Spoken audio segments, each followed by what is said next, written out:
Bonjour, bienvenue pour une nouvelle vidéo du cabinet d'associés. Regardons ensemble comment fonctionnent désormais les recours, non pas contre les contrats, mais contre les actes d'approbation d'un contrat. Peut-on faire un recours directement contre un contrat? Oui, parce que l'on appelle un recours Tarn-et-Garonne, depuis 2014. Il y avait déjà eu des avancées en ce sens en 2007. Avant, c'était les actes détachables du contrat qu'on pouvait attaquer de manière indirecte. Donc en gros, depuis un arrêt de 1905, on disait bah non, je ne peux pas attaquer le contrat, mais je peux attaquer les actes, par exemple, d'autorisation de signer un contrat, puis la décision de signer le contrat, et ça pouvait, dans certains cas, entraîner, notamment depuis 1994, une fragilité du contrat, l'obligation de saisir le juge du contrat, par exemple. Mais désormais, depuis 2014, je peux attaquer le contrat, ben oui, mais du coup, je ne peux que dans des cas assez limités attaquer les actes unilatéraux qui auparavant servaient à encercler, fragiliser le contrat. Et les recours contre les actes détachables du contrat, comme une délibération autorisant à signer le contrat ou un acte d'approbation du contrat, sont-ils désormais attaquables? Les recours directs contre les contrats depuis 2014 ont rendu rares les recours contre les actes unilatéraux d'approbation de ces contrats. Par deux arrêts du même jour, en 2016, le Conseil d'État avait accepté que demeurent certains recours contre les actes unilatéraux d'approbation du lien contractuel, mais uniquement au titre de leur vice propre. Voici le résumé des tables du recueil Lebon en ce sens. Cela allait-il permettre d'avoir deux chances au contentieux, une via un recours contre le contrat et une lors du recours contre l'acte d'approbation du dit contrat? Alors, que nenni. Les deux recours, qui peuvent donc, dans certains cas, s'additionner, ne sauraient se confondre. Un arrêt d'ailleurs intéressant, c'est la CA de Douai de 2017, vint l'illustrer. C'était une affaire intéressante où une communauté attaque une commune, une délibération d'une commune autorisant à signer un contrat, au motif que la compétence était selon l'intercommunalité dans son escarcelle à elle. Eh bien, ils auraient dû attaquer le contrat, ils étaient un tiers au contrat, ils auraient dû attaquer le contrat, et le recours contre la délibération n'était pas en soi recevable, nous disait la CA de Douai. Et c'est un peu ce qui est en train de se rejouer, mais cette fois-ci avec deux arrêts très intéressants du Conseil d'État. Attention, il y a quelques autres cas où des recours hors Tarn-et-Garonne peuvent exister sur des actes unilatéraux ou sur des aspects unilatéraux du contrat. Un, c'est les recours sur des actes d'approbation de contrat ou relatifs à ces contrats ou avenants antérieurs au 4 avril 2014, donc ça a vocation à s'arrêter, mais c'était un peu prolongé par l'effet indirect de ce qu'on a appelé les contentieux Olivet. Et puis, restent attaquables les clauses réglementaires insérées dans des contrats. Le Conseil d'État nous l'a dit dans un arrêt Val d'Europe contre CNF de 2018, mais c'est une reprise, une modernisation de l'importante jurisprudence Kézélé. Ceci dit, il peut en résulter des conséquences assez redoutables. Vous prenez toute une série d'actes qui sont contractuels, qui ne peuvent pas être attaqués par un autre recours que Tarn-et-Garonne. Oui, mais dans certains cas, je peux avoir des clauses réglementaires dans ces contrats et conduire du coup à des choses assez alambiquées. C'est le cas par exemple, Conseil d'État 2020, pour les clauses réglementaires dans les projets éducatifs territoriaux, les fameux PEDT. Bon, si on résume tout ceci, on attaque désormais les contrats quand on est un tiers au contrat par des recours Tarn-et-Garonne. Il y a quelques autres types de contentieux contractuels bien sûr, mais il reste la possibilité d'attaquer des actes par un recours pour excès de pouvoir classique. Pour certains recours contre les actes d'approbation du contrat, et c'est là où le Conseil d'État vient de préciser les choses, les actes d'approbation des contrats en cas de recours relatifs à ces contrats ou les avenants, mais sur ce qui est antérieur à la date de la décision Tarn-et-Garonne, et puis les clauses réglementaires des contrats. N'est-ce pas parfois complexe?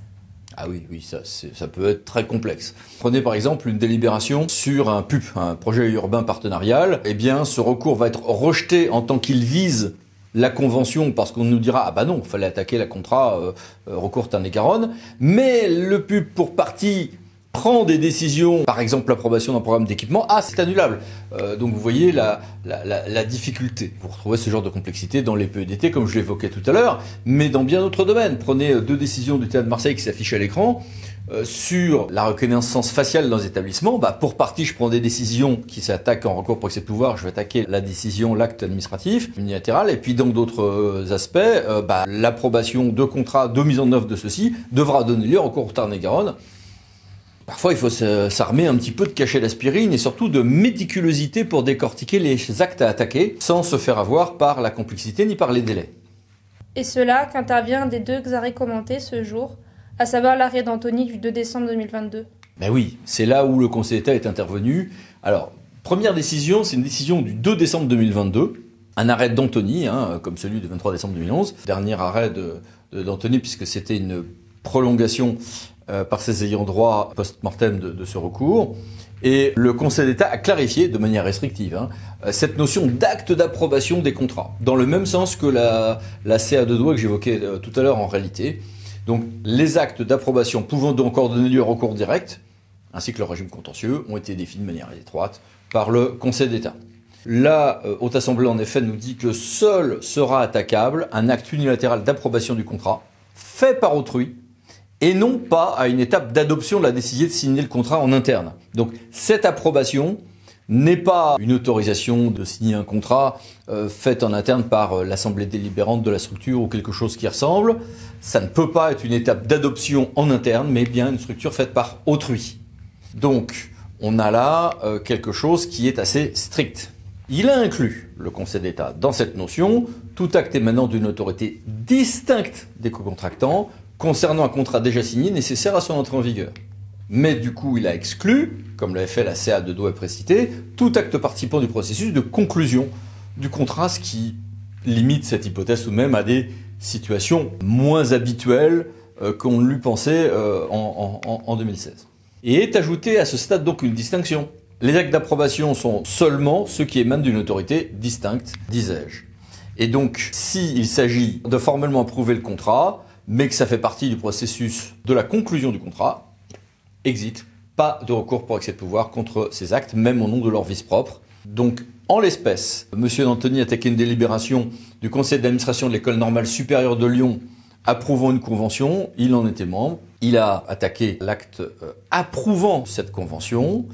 C'était un acte d'approbation, certes, mais pas d'une autorité distincte des parties co-contractantes. Rejet. Voici cette première décision. Et il y a une autre décision à ce sujet, toujours du Conseil d'État, toujours aux tables du recueil Lebon, mais cette fois rendue le 27 janvier 2023, sous le numéro 46-2752. Oui, cette autre décision, qui elle est donc du 27 janvier 2023, complète ce mode d'emploi. D'une part, le juge administratif accepte que soit demandée l'annulation de l'acte d'approbation par voie de conséquence d'un recours contractuel Tarn-et-Garonne, important. Et d'autre part, le Conseil d'État a précisé que pour de tels recours, pour excès de pouvoir donc, les vices de procédure qui peuvent être utilement soulevés sont ceux précisément cadrés par le juge administratif. C'est une affaire qui est intéressante car elle illustre aussi le contrôle de proportionnalité exercé par le juge entre hausse des tarifs et coût des nouvelles voies autoritaires à financer. Car il s'agissait de la très médiatique affaire du contournement ouest de Montpellier. Et d'ailleurs, dans cette affaire, la Haute Assemblée a, dans cette décision, donc, annulé l'augmentation des tarifs applicables à l'ensemble des péages de la société ASF qui devait financer les travaux. Alors, le Conseil d'État reprend son mode d'emploi classique que nous avons évoqué. Il a fait évoluer à la marge la notion d'acte d'approbation pour une formulation plus large encore, sauf à ce qu'un tel acte intervienne en réalité dans le cadre de la conclusion même du contrat, donc une formulation très légèrement différente de celle de l'arrêt précédemment évoqué. Et surtout, le Conseil d'État ajoute que dans le cadre d'un tel recours, l'ex-tiers ne saurait utilement faire valoir des moyens relatifs au contrat lui-même. Logique, déjà en 2016, on parlait des vices propres de l'acte.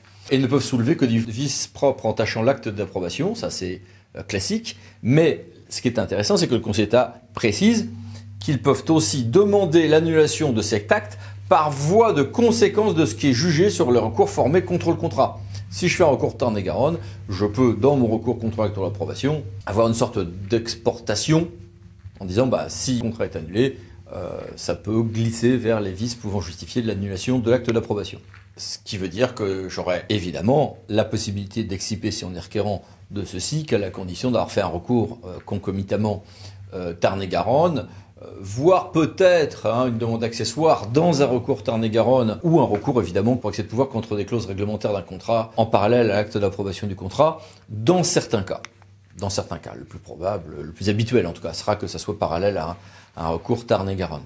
Plus encore, le juge illustre un type de vice propre d'un tel acte d'approbation en disant que, par exemple, Un tel vice pourrait être le fait que le Conseil d'État n'aurait pas été consulté, contrairement à ce qu'exige une disposition du Code de la voirie routière. C'est vrai que le Conseil d'État n'aime pas beaucoup dantoniser, c'est-à-dire estimer que, après tout, le vice de procédure soulevé ne prive personne d'une garantie, ou ne change un résultat, si l'omission dont il est question est l'oubli de la consultation du Conseil d'État. Et bien sûr. Ou sauf qu'en l'espèce, il n'y avait pas d'omission de la consultation du Conseil d'État.